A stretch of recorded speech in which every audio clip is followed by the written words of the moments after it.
All right, that was a great presentation. Our next presenter is Cory Lemings, who is one of the regional business specialists with the Department of Rehab, overseeing engagement of the governor's Cal HHS playbook, an initiative created to increase the employment parity rate of individuals with disabilities among state agencies. DOOR's role in playbook is to promote the representation of individuals with disabilities within the state government entities. And without further ado, I'm going to allow Cory to present his position. Welcome back, Cory. Thank you, Bobby. So last month, I spoke a little bit about the playbook, and I wanted to give some additional information. We talked about the playbook and how it's specific to Cal HSS agencies, but DOR is a partner to any and all state agencies who are interested in increasing parity rate among people with disabilities. We heard a little bit about some of the struggles that people within different DACs are facing and the agencies as a whole with understanding how to increase parity. DOR can help, and the playbook, which I'm including in the chat right now, has information on ways that people and different agencies can meet that goal. I'm going to go through really quickly the strategies that are listed in the playbook. I'm not going to read the entire description of how to accomplish it, but that is in there. And if you or any of your agencies or your DACs want to hear more about it, I'd be happy to give a presentation to each and every one of you or set you up with a local DOR office or a DOR contact. So those strategies for increasing inclusion of individuals with disabilities among state agencies are establish a person at your department or office to oversee disability employment activities. That was sort of what the last question was asking about. Could a person with that role increase the parity rate or help to bring context to questions of disability inclusion? And DOR's answer is yes. Obviously, as a state agency, being representative of the populations we serve, including all categories that we talked about and people with disabilities, is a way for us to help people feel included in their state government. So we believe in that. Increased transparency in hiring rates. So as we heard from Lori earlier, the parity rate is monitored. It is shown. I included in the last meeting a link to where you can find it, and I can include it again this time. But you can find out what your agency's parity rate is. And if you'd like, we can help. As I said, DOR can come and present to your agencies. Maybe if Bobby lets me back again, I could talk a little bit about Windmills presentations. That's a disability awareness and empathy training that DOR offers. We could do that with your DAC. We could do it with your leadership. We could do it with your whole team. But that's a way. You're welcome back to SDAC anytime, by the way. Thank you. I appreciate it. Establish a central support. So with that, we mean a separate diversity, equity, and inclusion organizational unit, specifically to ensure that these goals are met. We heard a little bit about the plans for improvement called targeted improvement plans. That's something that agencies are required to provide if they're below that. But just because you're required to provide something doesn't mean you are necessarily comfortable writing that or have the ability or understanding to do it.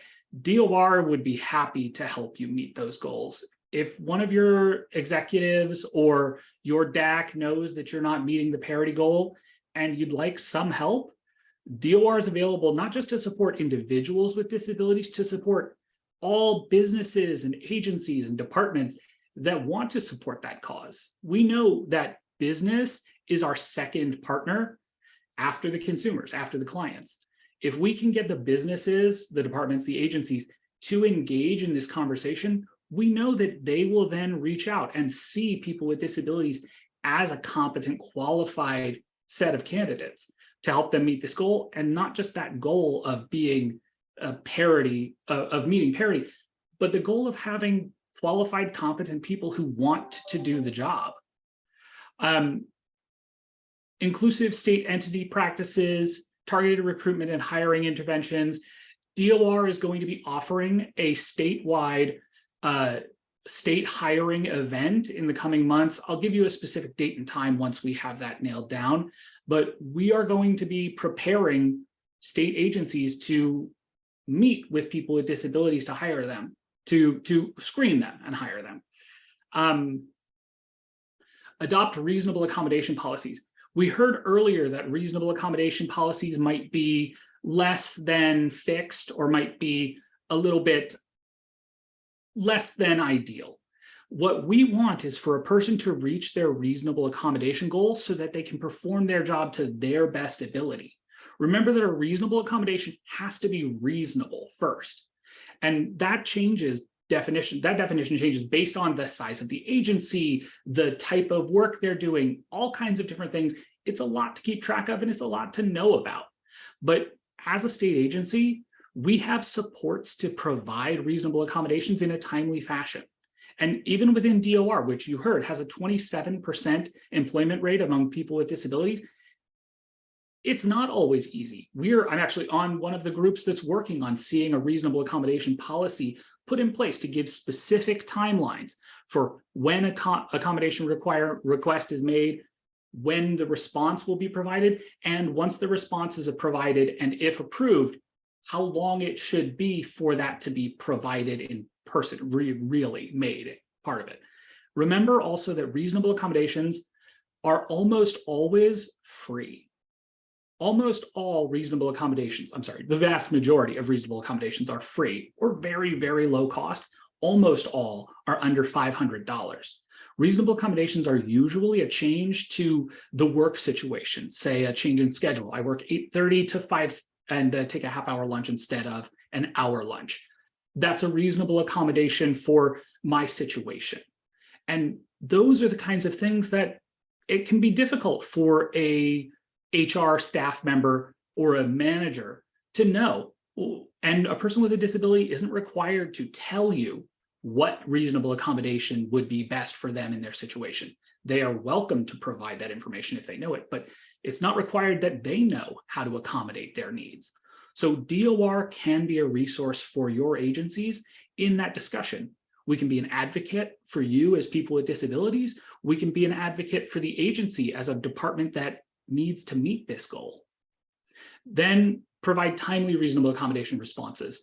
Once you make a request, somebody knows how to make a request, they know what request they're making, it needs to be provided in a timely fashion so that the person can be successful in their job. I always remind businesses that what you want is for that person to be as effective as possible.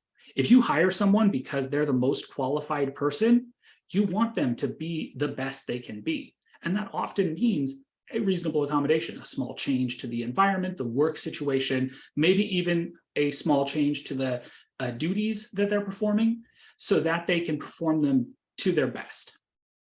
Then create pathways to employment. Obviously, to increase your parity rate, you need to increase the representation of individuals with disabilities among your population of employees. And that means reaching out to people with disabilities to offer them the opportunity to apply and be interviewed. I can help you with that. DOR can help you with that. CalHR, which is coming on, can certainly help you with that. The LEAP list is a great option for increasing that number because it specifically reaches that population. But you can reach people with disabilities who are not on the LEAP list or who have not applied for the LEAP list as well by reaching out to DOR. We represent 100% people with disabilities, not 100% of the people with disabilities, but all of our consumers are people with disabilities who meet that qualification requirement. Then review duty statements and remove unnecessary barriers to employment. So one example that I like to use is my position when I originally applied said drive from point A to point B. Just the way that it was written, but it's not actually required that I drive there. If I took an Uber or was driven there, it would be fine. What they really meant was be able to go out into the community to interface with businesses successfully. That's their requirement. not that I physically drive myself. Then tighten up descriptions of disabilities. So we want businesses, agencies, groups of people to understand what we mean when we say disability. When we say impairment to one or more life functions, what does that mean? The ADA is very broad in its definition of disability, and that's a good thing. What we want is for people to be included in this population, not for us to arbitrarily define what is and is not a good person with a disability. We can help you with all of these things, and DOR can also help you to engage with the population of individuals with disabilities to meet those requirements. One of the things that I like when I do outreach to businesses is I like to have a specific ask, really ask for something. And I'm going to ask you, all of you in the DACs, to start interfacing with your departments and see if we could offer 10 informational interviews over the next year to qualified, interested individuals with disabilities per agency, per department. If we can do that, we will reach 1,000 individuals with disabilities receiving an informational interview. And if you know about employment, you know that informational interviews are one of the most likely ways to increase successful employment. If a person comes and they get to ask broad questions, the kinds of questions that you would love to ask in an interview, but sometimes it's not appropriate or the context doesn't work for it. You can ask those sorts of questions in an informational interview. And it is absolutely not a violation of any regulation that informational interviews be offered. Unlike a regular interview, if you guaranteed me 10 regular interviews, which would be lovely, that would be a violation. So let's see if we can get these 10 informational interviews, and then DOR's job will be to make sure that we send qualified, interested, competent people to those informational interviews, and we work with you to schedule them. If we can do this, I really see us being able to increase the parity rates, not just for individual agencies, but across the entire state. Imagine 1,000 people being able to understand what your department does and why they should be excited to work for it prior to interviewing. Their letters of recommendation, their cover letters, their applications, their resumes will all be tailored more specifically to those key points. And it's up to us to bring that conversation together. I'll give more information later, and I'm happy to answer any questions, but I think that's it for me now. Thank you, Bobby. Thank you so much, Cory. This was, again, another informational fill presentation. We appreciate this. A couple of questions that came up. Can you put this in writing so that we can pass this through DAC to EO office and HR and so on and so forth? What this person is trying to say, Susan, is that, what you just said about the informational interviews, and your ask is to go and try to do 10 or so informational interviews. If you could put that within the context so we can share this with a broader group and do it in a way that it's no more than maybe 3 to 4 lines, and that's it. And within that context, are you saying that you will actually show up at this locations where the interviews are conducted, and you will do what then? So I would actually prefer to do virtual informational interviews. Sure. I think it's more accessible for the majority of people, and it allows people from outside of one physical area to be able to get informational interviews from someone who's far away. Your department, agency, hopefully their informational interview will be valuable to someone, even if they apply to an area outside of Sacramento or LA or wherever. Yes, I would be happy to write something up on it, and a formal recommendation. I'd be happy to make a formal recommendation. I don't know if it makes any difference if I make it formally or informally, but yes, I will provide a written request and a specific ask.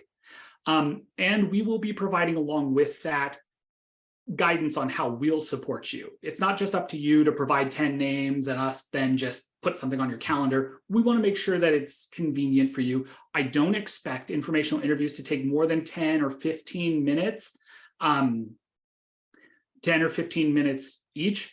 So I would expect this to take an hour and a half, or 2 hours for the entire agency for the entire year. Split up among 10 people. I hope that won't be too big an ask. Susan, go ahead, unmute and ask your question. Cory, by the way, I love that you came back and you're talking to us again. Personally, I'd love it if you came every time because you have such good information. I actually, while you were talking, was thinking about, so last time we discussed, you know, in our DAC going to our agencies and talking about, and I did exactly that. And what I heard back is, oh yeah, we know that they have offerings. And I was listening to them talking and I'm all like, you know, I don't know if maybe the point that's missing is, I think when we were talking, they knew that that DOR has offerings, but I think what would be useful is a reminder of exactly what those offerings are and kind of marketing materials. So I was going to ask, do you have marketing materials that you guys could pass on to us that's aimed specifically? See, the EO office has different needs and HR has different needs. Now we're talking about recruitment has different needs. And I think even just a quick brochure that we could, do you have materials that you could pass to us? And I hate to ask you to do extra work, but if we had something that we could actually physically give, more than just saying, do you know about their offerings? Something that actually points out, these are basically you marketing to them to say, this, guys, remember, this is what we have for you.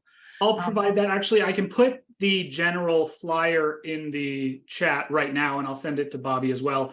But you never have to worry. None of you have to worry about bothering me. This is literally my job. My regular job is helping people. So you are welcome to contact me and ask questions. And if I don't know something, DOR has resources. We have a lot of cultural knowledge and awareness to get that right answer.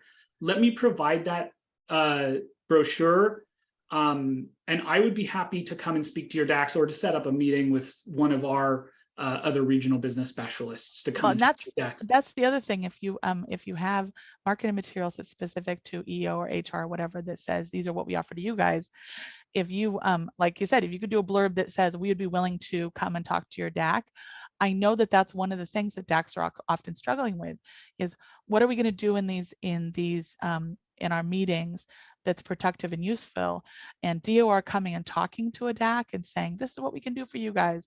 These are things to think about, can be really useful. We hear a lot in SDAC about DACs going, what can we do and what have other people done that's within our purview, because we're trying to work within the system. That can be kind of tough coming up with we have to creatively imagine.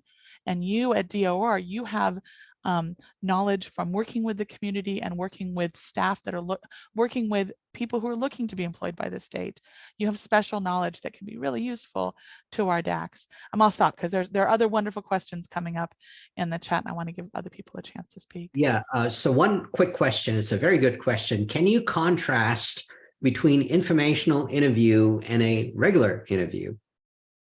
Yes. So an informational well, I'll start with a regular interview. A regular interview is for a specific job with an agency or department or business. So that's the kind of interview where you have applied traditionally and are being interviewed for that specific position.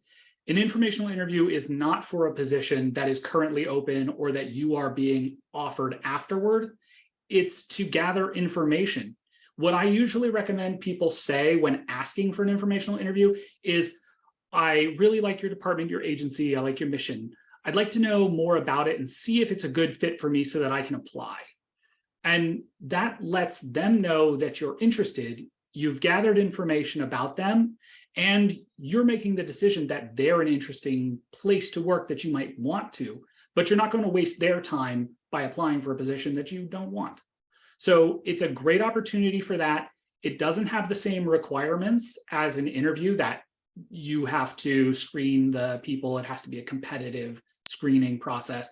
This is just informational. It's like a walk-in off the street, though I recommend you set it up ahead of time. And then I see pathways to employment. Ivana, let me include a copy of the PowerPoint that I just wrote for this. It includes information on the strategies, the parity rate, and those kinds of things. I haven't done the final review of it, but it should answer all of those questions. If you have specific questions, you're welcome to reach out to me. The state internship program and the paid internship program, those are part of what we are working with to help agencies and departments to incorporate people with disabilities in their hiring when they don't necessarily have many openings. So this is a way for people to gain experience as state employees, either when they don't necessarily meet 100% of the qualifications, or when the department, office, whatever, doesn't have an opening that the person could apply for. So interns are given the opportunity to develop the skills and abilities to meet the minimum qualifications of the job classification. Interns they intern for up to 512 hours with a state California agency. When the on-the-job internship is completed, the intern can gain LEAP list eligibility for hire with the state of California. Cory, I thank you very much again for a wealth of knowledge and great presentation. Please provide the information that we discussed, and thank you, and you're welcome to stay on. And once again, great job.